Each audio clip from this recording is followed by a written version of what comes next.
Hello, all, and welcome to the Fancy and Sci-Fi Fanatics podcast. I'm your host, Daniel Coolbaugh. Today, I have me a very special guest, Paul JCEdge. Paul, how are you doing today? Hi, great. Thank you. All good. Yeah. I'm so glad that Nice to Zoom be decided to let you in and to turn my camera back on. So I really appreciate Zoom and you coming on and chatting with us today about your books and your writing process. So thank you so much for reaching out and chatting with us today. It's awesome. Oh, cool. No, thanks for the opportunity. It's brilliant. Yeah, not a problem, not a problem. Just want to remind our audience that you can find us on YouTube, RSS.com, Spotify. And if you don't mind, just pause it real quick before you hear Paul and all his amazing answers and his books. And just clicking that like, share, and subscribe real quick. That would help everybody out. Thank you so much. Paul, we'll get right there with that first question. What has your writing journey been like up until this point? Wow. The writing journey's been quite interesting, really. I think my background is working in IT and Oh, management sweet. consultancy. And I started getting rather bored at one point. And I mean, lunch times, I started writing stories. And that's how it all began. Yeah, Um, And I guess, my first book started with a crazy dream that I had. And that's it was, awesome. it was a sort of dream where I imagined myself to be on an island called Hilbre Island, which is near Liverpool in the UK. Oh, cool.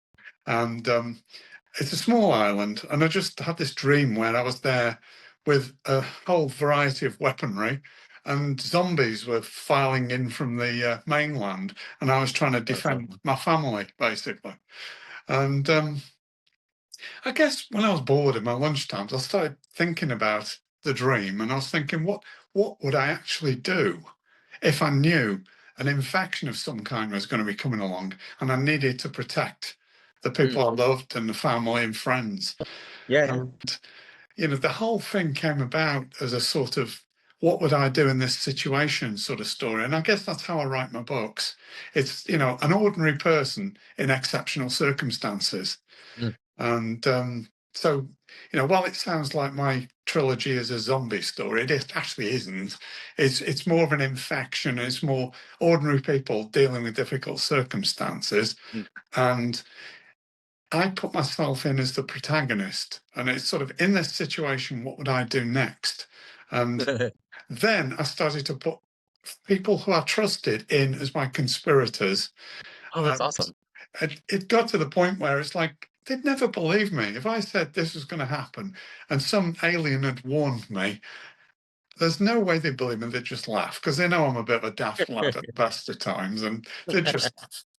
So it was the lead character starts to has to spin stories with each of his friends that sort of work for each of them individually to get them to buy into the craziness that he's trying to do, Yeah. which is build a bunker on a remote island and gather weaponry and try and defend them without actually telling them what he's trying to do.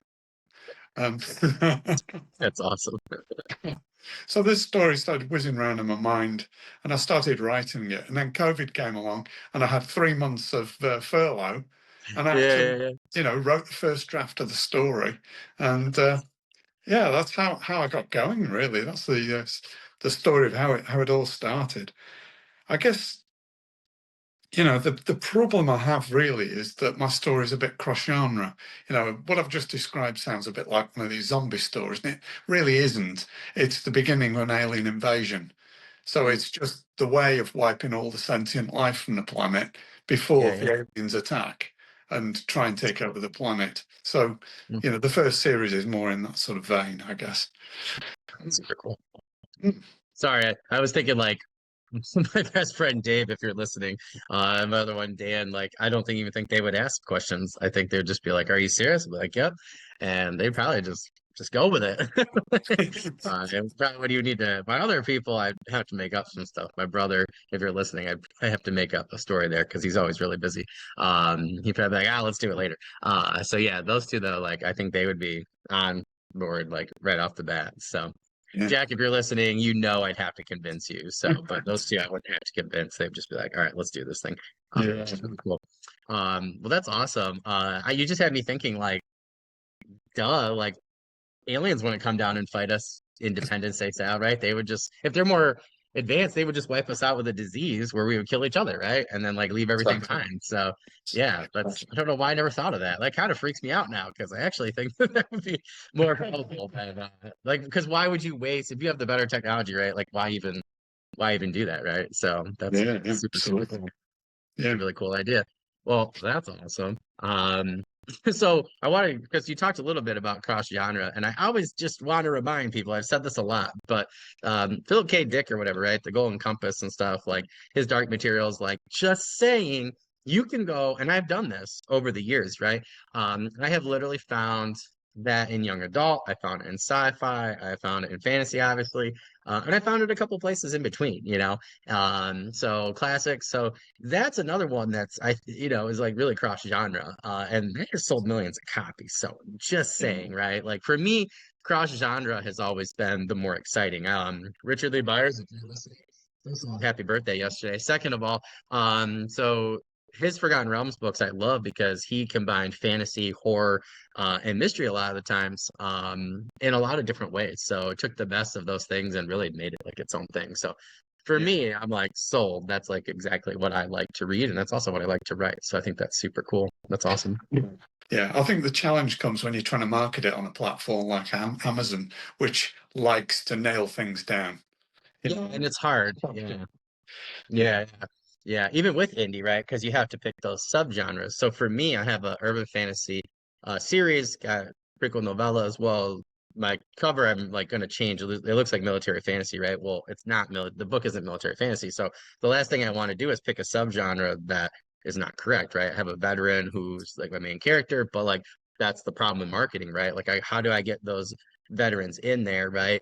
Who will like this character, I think, but not like the fact that it's not military fantasy. So yeah, it yeah, ends up like you got to be really succinct on what you're doing, right, in terms of like how you're marketing and stuff, because people don't like to be bamboozled, right, particularly in the Amazon book community. So that's yeah, fair.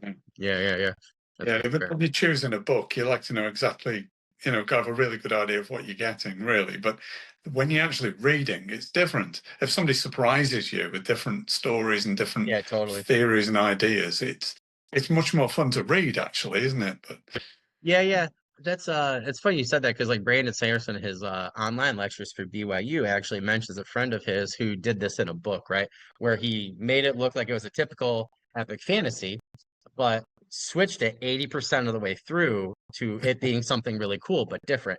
And yeah, he's like, Brandon's like, you know what? I don't think it works this way. He's like, now if you went the first 20% and did that same thing and then flipped it, the genre on its head and did something unique, he was like, I think that would have been like a bestseller. So it is interesting, right? Some of those minor tweaks, really do different things, but also minor tweaks with marketing too. So I yeah. get you there. Yeah, that's really interesting. So we'll get in and talking about genre though. So what genre or genres do you currently write in and why? Like how do you I'm really interested now. Like how do you classify this on Amazon? We've got a lot of authors that listen, so I think they would like to Yeah. know as well. Yeah, absolutely. I think my first trilogy, the Summer Haven trilogy, I classify as sci-fi horror. I think really it's sci-fi. Actually, in my heart, it's sci-fi. But a lot of people who buy my books buy them because they think it's a zombie story. And Mm. because there is an infection in there and it's like a zombie story, people going crazy and spreading the infection that way. But the actual story, if I classified it in my heart, is science fiction, straight down the line. The second series, the trilogy, which is the Book of Zal, which layers into the first one, so they all sort of fit together in the same universe. But the second one was a little bit more horror, so it's sort of sci-fi with a bit of sci-fi with a bit of Lovecraft thrown in, if you like, a bit of sort of existential sort of. I don't want to give away the story here, so I'm choosing my words carefully. but But yeah, they're sort of soul-eating vampires that come from space and try and invade the Earth, and they've caused a lot of the problems that were described in the first story. And so the second series, there's a little bit more horror. I think so. But having written those two series, and struggled to market the book on Amazon, and I've marketed it much easier in other platforms in different ways, but Interesting. the book I've just released is actually a detective story, which is a tech thriller, which is a little bit different. and then I'm working on a fantasy now. So, That's super cool. so I don't write in one genre at all. I'm all over the place, really. I'll just, whatever stories come up, I'll just write them. And I'm writing for Yeah. my pleasure as much as anybody else's. And stuff marketing, I'll get them out there as far as I can. Yeah. No, it's funny. Yeah, like everybody always, I just talked about that. I had like five authors last week.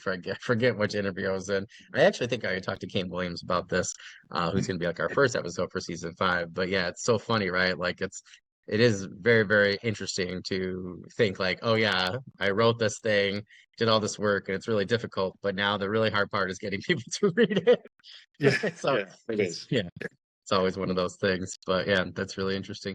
Um, yeah, I think a lot of people are on that boat. That's why we tend to get on here, podcast, and talk a lot about those things. So see Yeah, what each other is doing. I feel like it was a lot easier a few years ago before the algorithms changed. You could just go on to just do like writing community or something like that on Twitter, and then all of a sudden you'd get like 5,000 people would see it.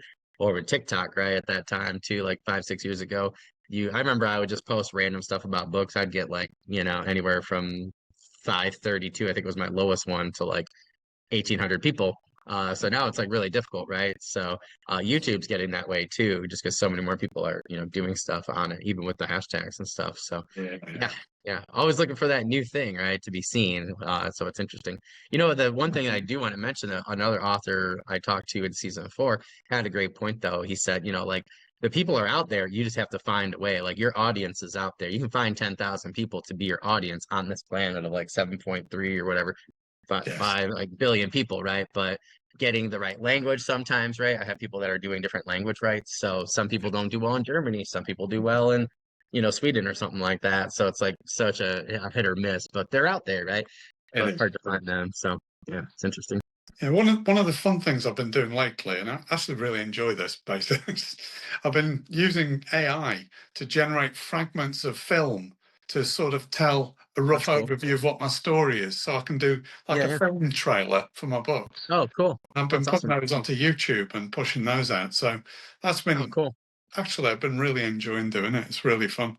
The trouble Yeah, is, yeah, it yeah. it sort of sells the book a lot more simple than it looks. It looks like, an Oh, action yeah. story because there's just fragments of things that are happening. But Yeah, yeah. it's really fun, and it's a good way of visually getting over a little bit about the story. Yeah, that's cool. I have a lot of I use a lot of Adobe Express and Canva just for my job. I work at a tech school, so I teach a lot of design stuff for that. So I have playing with a lot with different ads, just just like picture ads, visual ones, stuff like that. I like the ones that people do, right? Where it's like, what's the book about in 6 or 7 words, but like I was doing I have quite a few I use like Adobe stock images and stuff because they just have such a wide variety now because they expanded a lot. But yeah, I created a lot of just like book trailers just on like different like cuts and stuff. So yeah, it's Yeah, interesting to see what you can do, right? PL Stewart I've had on here before. He's awesome, but he had like two of the coolest book trailers I've seen for his first 2 books. Yeah, they're super cool. So if anybody has a second, check out Paul's, check out, anybody that's on there, see what you want to do, right? So I think that's great. And I like putting that kind of stuff in a visual medium. So I think yeah, that's a really good idea. yeah, I love trailers of any sort as well. It's the movie buff in me. But yeah. which series do you want to talk about first? I just realized that when I sent your questions, your other series got cut off here because I actually had 2 questions for number 3. So do you want to talk about the Summer Haven or Yeah, do you want let's to go? talk about the Summer Haven because that's really the lead in into Okay, I the just want to make sure I stories. had it. Yeah, Perfect. Cool. perfect. So, what is your series, The Summer Haven, about, and how did you come up with this idea? We talked a little bit, right, about it, We but have, yeah. I think, some of it was my sort of dreams, which I mentioned before. But, I think the first book, which was An English Apocalypse, um, was it's a the cool story. title. Yeah, it's also a title of some psychologist book as well, which is quite I interesting. saw that. So I get some strange feedback on that, but there you Yeah, go. yeah. I was like, I was like, did Paul write both? Yeah, I think George Surtees wrote one called An Yeah. English Apocalypse. It was But there's interesting. no zombies in that at all. Yeah, I was really disappointed. I read that one.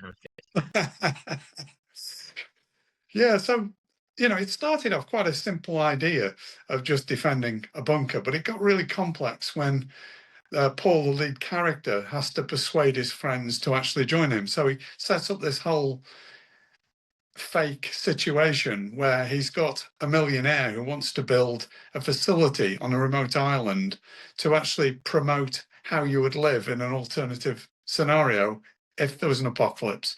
And it's sort of done from that perspective to bring on some of his friends. Some of them he was honest with. Some of them he had to build this story, this lie, to actually persuade them to get involved and throw a lot of money in their direction. But then some of them wouldn't even fall for that. So he just had to bribe them, sort of, just think if you do this one job, it'll take you 12 months and you'll have enough money to do whatever the hell you want, because luckily the alien that's helping him helps him to secure money as well, because they're quite handy like that, aliens, aren't they? If anyone want to give me money, like feel free. Yeah, I know. So an English Apocalypse is the story of Paul and how he builds a bunker. And then once the infection hits, what do they do and how do they defend themselves? And when these infected people start coming to the island, they get the moral dilemma of, can we let people who look as though they're actually clean come into the island? But, they'll probably be spreading the infection pretty quickly if we let them. And there's a lot of moral dilemmas and a lot of difficulties because Paul himself feels bad about lying to his friends. But I think when they realise it's all real, they forgive him rather quickly, as you can imagine. So the first story is quite a simple, it's a simple story in that sense. But then the second story comes along, which is a sort of layer on top of it. And it's more a brother of Paul's that he didn't know he had, is actually whisked off by the Swiss Guard when he finds skin writing. I keep wanting to say things like on The Exorcist. I've forgotten the term now. When you get writings on your arms and the sort of religious thing, like stigma. Stigmata. Sorry, stigmata. Sorry, that's stigmata. It's Monday for us guys. I'm out of the time zone, so yeah. So this sort of fairly ordinary chap just gets whisked off by the Swiss Guard, and they just literally are bombing him all over Europe to try and keep away from the dark ones that are hunting him. And essentially, these people believe that this guy is important in the apocalypse for helping to save the human race. So when the infection hits, he's actually on an island and he's actually leading this island. And he then meets his brothers and they then go hunting for the guys who've actually spread the virus. And that's where the story gets more interesting, because they find there's an alien spaceship coming to invade, and it's how do they deal with that? Because they haven't got any fantastic weapons. All they've got is a few ragtag sort of nuclear submarines and things they can salvage. So how do they actually get into space to destroy that spaceship coming our way? Then the third story is more the full invasion story. So the aliens come, they land, they fight, and it doesn't go very well. But in the end, they find a way, and I won't say how. But the aliens destroy the planet as a revenge.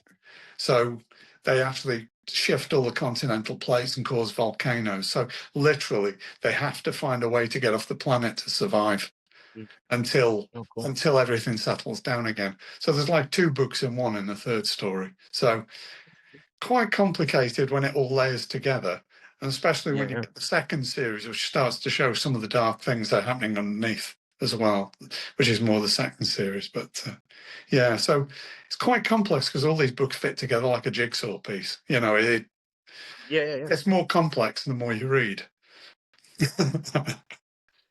I was just gonna ask, do you mind? Is it gonna be super spoilery if we go into the next series? No, I don't think so. Okay, perfect. It sort of layers the underneath piece. So the first book is called Terminus, and it's about an investigative reporter. And this is a story that starts out almost like a detective story. And he's trying to track down a secret organization, and then suddenly finds they're trying to track him down. and one of his friends gets hit, and his other friend, who's a hacker, actually gets discovered, and they go on the run trying to get away from these people. Mm. And ultimately, they find an artifact at the core of the earth, and they manage to enter it through Karnak, which is the old temple of Oh, cool. Mut at Karnak. Yeah. And they find that this artifact has to do with the meaning of life and the afterlife. And I don't want to spoil this too much, but No, when they find this artifact, they find it's been corrupted. And when all the souls from humanity, when they die, they go into this artifact to be sorted out one way or another, which I won't spoil. But cool. this alien race has managed to infest the artifact, and they're using it as a feeding ground to feed on the souls of humanity. And so the hero's got to find a way of mitigating that. And when he does, then we move into the second book, which is Tumulus, where they're faced, when they repatriate Earth later on, they find some of these Zal are still on the planet, and they have to find a way to corral them and catch them and kill them when they're virtually invulnerable. And one of them actually sends out a transmission, and the hordes come. So therefore, they're facing an attack from all the Zal across the known universe. And so they have to find a way of fighting an invulnerable alien species. And I think the premise of that is, if you can't beat them, join them. And then the third book, which is called Technicus, is after all of this has happened, after all the battles have happened, what happens to the human race when they're left in this dysfunctional society that's actually run by drug cartels, and one man's stand to try and bring down justice on all these people. And so that's more of a fantasy, really, but it's set post-apocalyptic. So, yeah. So when you layer all these things together, it gets quite complicated. And it sounds, it's difficult to describe in a couple of sentences, really, without it sounding a bit ordinary. But yeah, there's quite a lot going on. I don't know if any of it would be ordinary, but yeah, like I was just thinking, like, what sort of movies could you, like incorporate there? We were just talking about that, a couple authors and I, like, because again, that that's how like some people, advertise, right? So I think it's like King Williams and I were discussing that. He was like, yeah, it's like The Mummy, versus these two things. I was like, oh, that sounds really cool. I'm not going to tell everybody what the three things are. You have to go watch our interview. But he had a really good point. I was like, oh, that's really neat. And I could totally see what he meant by the three that, movies that he picked. So yeah, I was just trying to think of what your movies would be, right? You got a little bit of Alien, you got some Indiana Jones in there. It sounds like. So you got quite a few really cool things. Some Signs, right? And Night Shyamalan. So yeah, super cool. And then Mad Max at the end, which is also Yeah, I suppose, yeah. yeah, it's really cool. That's awesome. I had a friend, that's what he did, is like he for each book he like picked it kind of sounds similar, right? He did like a wide breadth of like different sci-fi or fantasy sci-fi, I guess would be. So he did that as like book one is like this, book two. So he kind of went that way. It was really interesting. Yeah. It's really cool. So I got to ask this because you mentioned science fiction and a couple of different tropes and things. So, what can readers expect in terms of science fiction world building in these books, or even maybe we could do science fiction world building and tropes? Yeah. Essentially, my stories are set on Earth. So, it's Earth mostly as it is now, except when it gets destroyed and then it changes. So it becomes a different world, probably in Technicus, which is my sixth novel. They repatriate Earth, and the continental plates have shifted. So the actual Earth is different, and they've had to activate cloning arcs to rebuild all the animals and the predators, and they've had to rebuild the animals. The plants survived, but the animals didn't. They had to rebuild the planet, but the actual geography has changed quite a bit as well. So it is still Earth-centric, except for when they get off planet to survive all the earthquakes and tsunami and all the things that happen, when the continental plates shift. They build an artificial Dyson sphere, like a second moon that orbits the planet. Cool. So that world is very different, and that's more science fiction as a space station, if you like, with fragments of Earth built within it on the inside of the sphere. Cool. So they've taken a few islands and put them in some oceans, but inside a Dyson sphere, if you like. Oh, that's cool. So that's a bit unusual. Oh, that's cool. But Yeah, go right ahead. no, sorry, yeah, but some of the guys get off planet and they have to go mining for minerals to build this thing. And the trouble is the journeys are like 60 years at a time. So they have to Yep, find yep. creative ways of surviving for that journey and Hmm. how they get the minerals back to Earth to actually build the space station, which takes nearly 200 years to do. So luckily they've got a little bit of time to play with. But they do get out into space. They meet alien species and visit one of their space stations. So there's some space stations in there. No alien worlds, I don't think. I haven't actually gone that far with this particular set of stories. Mm, So that's cool. not much world building, I would say, really. Mm. Well, I'm gonna push back on that, Paul. I think that having to like to world build, right? Like to rebuild our world, I think is quite a bit of, science Yeah, fiction, you yeah, know, uh, because I mean, I have been working on a story, trying to think of a way to say it without spoiling it. I guess I can't. I've been working on a story on how to build a particular world and setting. I could tell you off screen later. But yeah, like, and I'm like trying to get people small hints, but it's also like would be way in the future, right? So it's kind of like dystopian. So, but yeah, I'm always like, how would I do this? And to look up the science and to figure out like how humans would be 10,000 years from now if we lived underground, let's say. yes, Like it takes a lot of I'm just saying, like from my standpoint, just for that alone, like it takes a lot of yeah, like science fiction ability, right? To really go from there and to think too, like if we had the current technology, but then it was 10,000 years from now, like what would they find, like really interesting, right? So I always found that interesting in like H.G. Wells' The Time Machine and how he really thought of Earth, in the future. yeah, So I think that's actually harder than it is just to pick another, planet and put some stuff there. Because I think, yeah, like the way that he and repopulating Earth and with different fauna and animals and species and stuff, I think was just like it was just super cool. But I think yeah, that's one of the hardest things I've ever had to do, honestly, as an author. Because fantasy, you just make it up, right? But if you're yes. saying yes, it's Earth, and then it's going to be this, it's like you're going to have somebody that's like, actually, I don't know. I think that's actually harder than creating something from scratch. But I think that's Yeah. super cool. That's Yeah, awesome. the story I'm just editing at the moment is called Hinterland, which is a full-on fantasy story. Oh, awesome. And Yeah, tell us about that. yeah, so essentially, three teenagers are very troubled, and they end up They usually attempting. are, right? Well, no, these ones are really troubled, but they try to take their lives, and a mysterious priest injects them with a nano serum that takes them to a fantasy world. And the fantasy Cool. world is sort of set as in England and Wales, but it's not like England and Wales at all. None of the flora, none of the animals, plants, nothing is the same, other than the city of Chester. They've just taken the castle walls and put them in this new place. And it's totally baffling to them because they recognize where they are, but nothing is the same. So that is really a different world altogether. It's quite a strange one. So I'm quite enjoying this one. Yeah. Oh, that's super cool. Yeah. That's really neat. So is that like so without spoiling, are they like on Earth then? And then Yes. that happens to them? Okay. Well, Is it like a particular time period? Oh, okay. well, they're not sure when they are, and they're not sure where they are. The galaxies they observe in the sky is slightly different, but the city of Chester is exactly as it was in the 1980s, which they find really confusing. Yeah, yeah, yeah, yeah.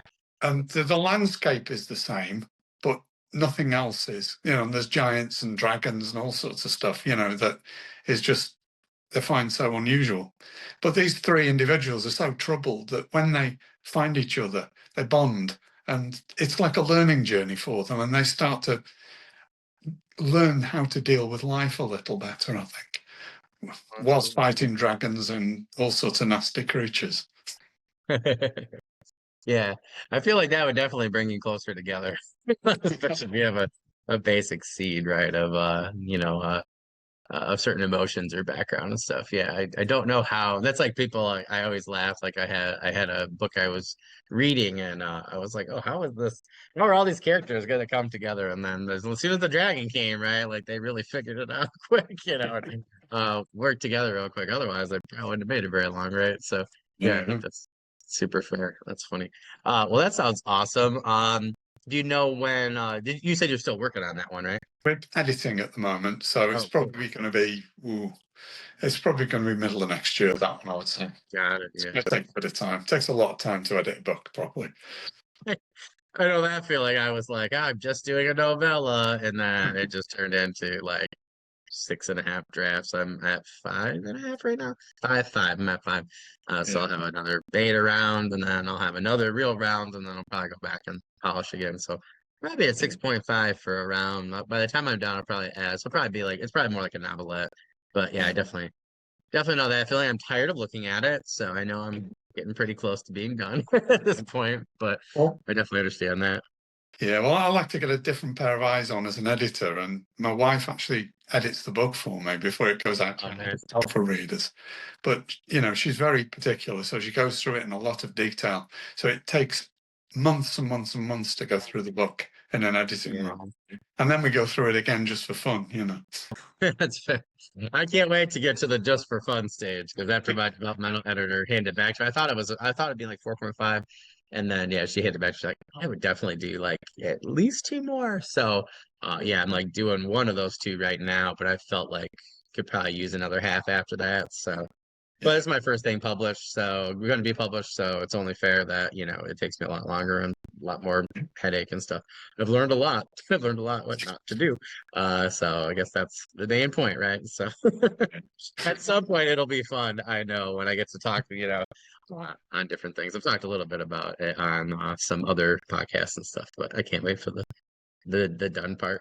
The other two novellas are so much easier for me. This one's just like hard. It's like I'm like not a gun guy, and it's like my character is, so to have to like learn all that stuff. Not that I haven't used them and stuff, but to have to learn all these new things, it's like it's just not my forte. I'm like I keep wanting to be like I'm just gonna write fantasy, and my friends are like, no, you have to finish this. I'm like, that's fair. But yeah, that's I totally understand the editing the editing woes there. Just got to get through it, right? So I keep Yeah. telling myself every day. Otherwise, nobody's gonna read anything. So it's really funny. Well, that sounds awesome. I can't wait for that to be done. That sounds really cool. I'm interested to see how you do a lot of things there. So what do you feel will pull readers in the most when it comes to, let's talk about your first series. In terms of books 1, 2, and 3, Yeah. what do you think really for the Summer Haven series? Like what do you think really pulls people in or should pull people in?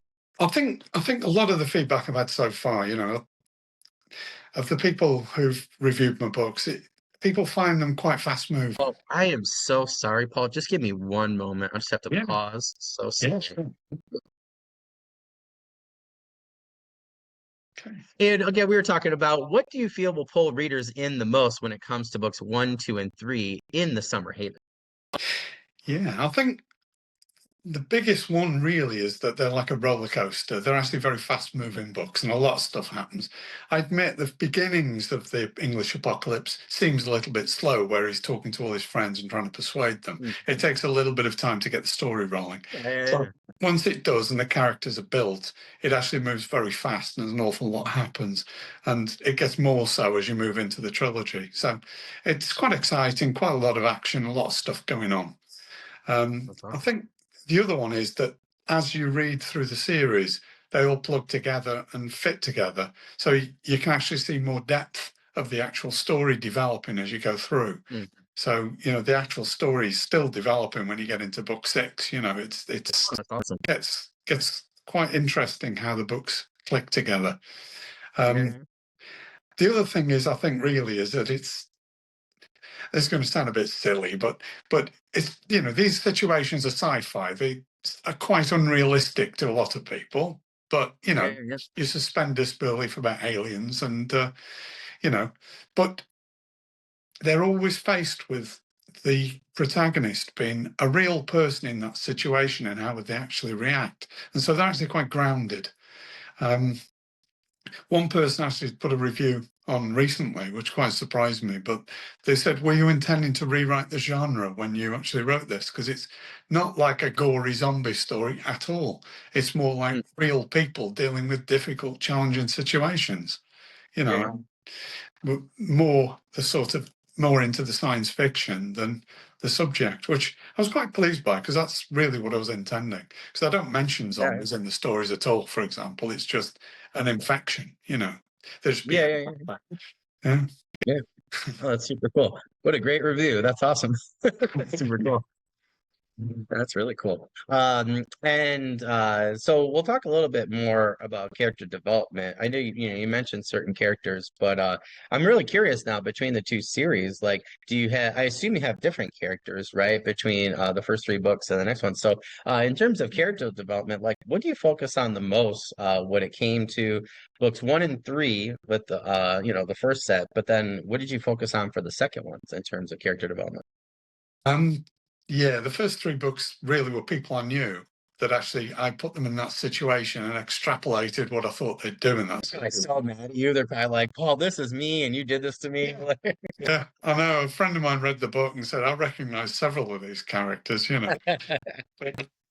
But that was how I started on my journey, really, I guess. But in the second series of books, they were totally different characters, and I've made them up from scratch, and you know, I developed them. And again, it's still got this view of what would these people do in this situation, but it was less what would I do. It was more what would they do. So the actual behaviours start to change quite a lot more, and it's less like a military force that are all together. They're a bunch of Yeah, people who are doing very different things, and they don't always cooperate with each other, and it's not always easy. And I guess yeah, yeah. from my background as a management consultant, I've met a lot of people over the years, and not everybody sort of cooperates. I feel like that's smart. I feel like that makes total sense. Uh, yeah, But there are a few characters that do pop up.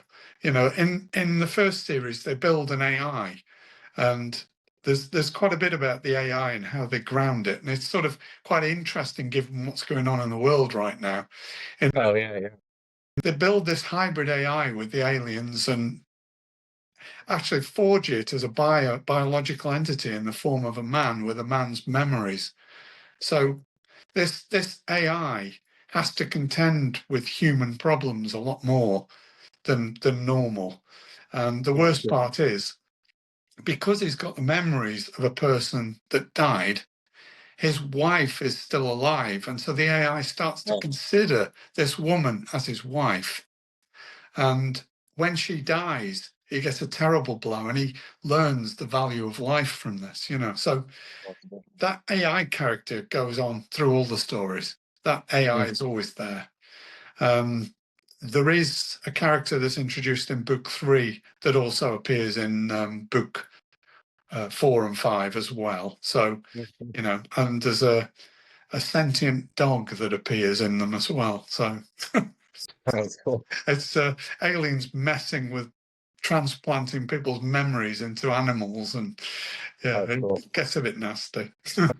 It seems to be like a thing lately because that's like in The Devils by Joe Abercrombie is that like they use like science and sorcery and alternative like Earth and Yeah. combined. Yeah, it's like I was like, but it's interesting, right? Because I feel like that's also like goes back to really like original tropes, right, for both fantasy and sci-fi. So I don't know. It's always interesting, I think, to see what people are doing, right? Those things kind of circle back eventually and you just tweak them a little and they're always really interesting. So Absolutely. One of the themes I do play with a lot is it magic? Is it sorcery? Is it supernatural? Or is it just technology? And yeah, the answer is usually technology when you're dealing with such advanced technology. It appears like it's magic to others, you know, and yeah. that Yeah. topic comes up quite a lot in my stories, to be honest. Oh, that's cool. I always like that. Brandon Sanderson, again, his BYU lectures mentioned. I forget who the science fiction writer was, but yeah, he was like he like thought, right? Like that author was like, yeah, what if like the Greek gods or Norse gods or whatever were just more advanced beings, right? With greater technology. You would just think that they, were magic, right? And that's how like, Yeah. people would explain it. And but I guess I keep forgetting I want to go back to those and read them just to see how the author did that. But yeah, like people sit down. I think it's like one guy's got like a lightning, a spear, right? That's like laser and stuff, and they think he's got lightning powers or something. So I just think that's such a cool theme and concept to, because for me as a historian, I'm like, well, Ancient Aliens is interesting to me because my brother and I are like, well, what if, like somebody was more advanced? Like it makes sense, right? That if you're more advanced, you would appear like a god or goddess, right? The Indian myths to me are always the most interesting with the flying ships, the yashas or whatever they're called. Some of their stories are just like wild. Sounds like nuclear warfare happened and stuff. And yeah, it's pretty crazy. I've seen some really cool graphic novels that have used those and anime and stuff to great effect. So I think that's really cool. That's a theme that I personally enjoy. So Yeah. awesome. Well, that all sounds great. We added AI, character in there as well. So we got some more science fiction for you. So that's really awesome. That's super cool. I'm curious. Did you write that AI character recently or a little while ago? Because It was about 2 or 3 years ago now, that one. so you were like right on the pulse with that. That's really cool. Super awesome. Well, cool. That's really neat. I would be selling that AI character left and right. Like, I feel like so many people would be like, "Oh, that's really cool." I had a friend like I was saying earlier, like he does like a character thumbnail, right? Like puts like he just uses Adobe stock or whatever. He'll just manipulate on Photoshop, but it's so cool is he'll put up character cards and he'll be like, "This is the character from this book," and then he does what people do with the book, right? Where you give like 6 or 7 reasons to read the book. He gives you 6 or 7 reasons why you like that character. And I'm like, gosh, that's really cool. So I've been Yeah. thinking a lot about doing stuff like that. So anybody feel free, you can steal that idea of his. He gave it to me freely. So I thought that was like super cool. And he's done them really Yeah. well. Yeah, it's super, super cool. I've been thinking about that quite a bit because it's a great way for people to get to know your book, right? But also I think people forget that's a great way for people, to get to know your characters. So Yeah, that's absolutely. super, super cool. Yeah, That's awesome. in my latest book, I've been actually using AI to generate images of the characters, so that I can Oh, actually I do see that all them. the time. It's Yeah, it really, helps a lot. really fun. Yeah. Yeah, Yeah, yeah. I actually use it because for me it's hard to remember. I got like a military unit, right, in my prequel novella, and there's yeah, 12 guys, it's a squad, right? So it's hard to figure out where everybody is. And then there's things that and people that they're fighting, right? And I'm like, okay, well, where is there? So I almost have to do it like on a Microsoft Word document or a few other ones I have, almost like D&D, right? Like, and I actually will map it out. I'm remapping out the last couple of like battles and stuff mm, with D&D characters. Like I have all the stuff for D&D. I'm like, my friend goes, why don't you just do it physically? Because then you can just use it, take that picture or a video, right? And go yeah, through. I'm like, gosh, that's so smart. So I'm actually going to do that the yeah. next few weeks as I'm finishing. But yeah, it's pretty cool what you can do, right, with using some technology to. Well, it really helps because, like, especially when I was doing a detective story, you've got to get all the little details right in a detective Yeah, story because it's got to be real, and having a list of who the characters were and just simple things. What's the wife and the children's names? Because yeah, it's so easy to forget when you're rattling through, and having a oh card yeah, with it on it just yep, makes it all very easy. The main yep, character traits and all that sort of thing. It just simplifies the job as you're moving through. Otherwise, you have to go back and read earlier chapters yeah, to yep. I do refresh your like memory. character cards now. Yeah, like on Canva, I'll do the picture and then I'll just take the picture and I'll do like a text box and it's almost like I have my own like trading card for each one because it's like and then I just have it, right? I could just go look back, especially for fantasy. Like I'm just gonna continue to do that because in my fantasy I have so many different people, Yeah, places, and yeah, yeah, and Scrivener's great and all, but like I really like and you help divide things, but I really like it visually because I was an artist before a writer. yeah, So I prefer I just was collecting a bunch of art today for random short stories. I'm just gonna start picking and doing some yeah, stuff. I have a Paladin one I'm doing that I think is like a D&D one. It's just like kind of yeah, like they're right there in the thick of it, and it's how the story ended, so to speak. yeah, So I don't know. I had some cool idea with that. I was like, I kind of want to finish that and see if anybody will like it, or just put it yeah. up on Royal Road or something like that at some point, or just collect them, right? Do an anthology. So we have the technology right now. Yeah. So I know we're wrapping up here, but I want to make sure we have time for the last one. But I gotta ask you this one, Paul, because I feel like it'd be a good one for you. So if you had to fight any alien species, which one would it be the most terrifying and why? Like who would you not want to fight? I think the first really terrifying alien was Alien itself. Oh my God, that's mine. Yeah. The very first movie, I must have been 17 when I watched that very first movie in the cinema. Terrifying. and it was Yep. absolutely terrifying. And I think what makes it terrifying is the stealthiness, and you don't know quite where it is. You Yeah, know, it's nobody gets a impressive. drip Yeah. of goo on your head or something. Yeah, the acting. Yeah. Yeah. Yep. So, I've been trying to watch the new FX, but like my son keeps like it's like the worst timing, right? So I'm trying tomorrow when he goes. I guess now if he's not feeling well, we're not. But maybe during his nap time, I can watch it. But yeah, it's I'm yeah. like, oh, I just think they're the perfect alien villain in my opinion. Like I love them versus the Predator. Like those are always like my favorite things. So Yeah, yeah, super yeah, cool. yeah. Very cool. Well, just since you mentioned, I just have to say, because this will be later in our season, please everybody go back and watch episode 2 of season 5. Scott Sigler actually wrote an alien book. Yeah, he got I think it wasn't like for the movies, but it was like after. It's like Alien, I'm blanking, but it's like what would you do if there was a Roman legion that fought an alien from Aliens? And it just sounds amazing. So I didn't even know that before I interviewed him. So it was super Oh, cool. wow. Yeah, I put it on my TBR, so I'm actually really excited about that. Him and I were talking a lot about the movies and the TV show, so super cool. Yeah. Well, I think Yeah. that's a terrifying answer, Paul, because that's mine every time. I don't know how you beat that. I always think of that like with sci-fi, like how do I beat this alien? And it's so difficult. So many people have tried, right? But I think it's just that's like to me, like if that's out there, I want to stay here, you know? We have to figure out the technology to protect ourselves. But that's a really good answer. That's awesome. So we'll wrap up that last one there, Paul. Do you have any news, updates, or current projects, anything like that that you can share with us? Yeah, sure. I've just mentioned Hinterland, which we've talked I'm about. excited about that. Sounds I've awesome. gone about that again. I've got my latest book's just come out is Unnatural Selection, which is a detective story. It's not science fiction at all, but there is a science component in Oh, that sweet. the murderer is actually targeting people who are breaking the laws of natural selection. And there's a sort of Darwin theme going through it. Oh, So that's cool. yeah, so it's a little bit of an unusual story. Most of the alpha and beta readers said they couldn't predict the ending. So it Oh, was, cool. yeah, so it's, yeah, I haven't had many reviews on it yet. It's brand new, it's only just hit the street. So Awesome. yeah, but it's very Super cool. popular with my initial reading community. Oh, So cool. that's, yeah, they really liked it. Oh, that's really awesome. The only other thing I'll mention is that An English Apocalypse, I've got that up as 99 pence, which is in dollars, probably $1.20 or something. Or actually, it's 99 cents, I think, actually. So that's actually really cheap. You can get your hands on that if you want to read that. It's really cheap on Kindle. The other thing is, I've actually released the first 3 books as an anthology now. So for the price of one book, you can buy 3. So that's That's actually awesome. quite a good deal. If you know, if you want to read the whole series, you can get it in the anthology too. So That's yeah, super cool. That's super cool.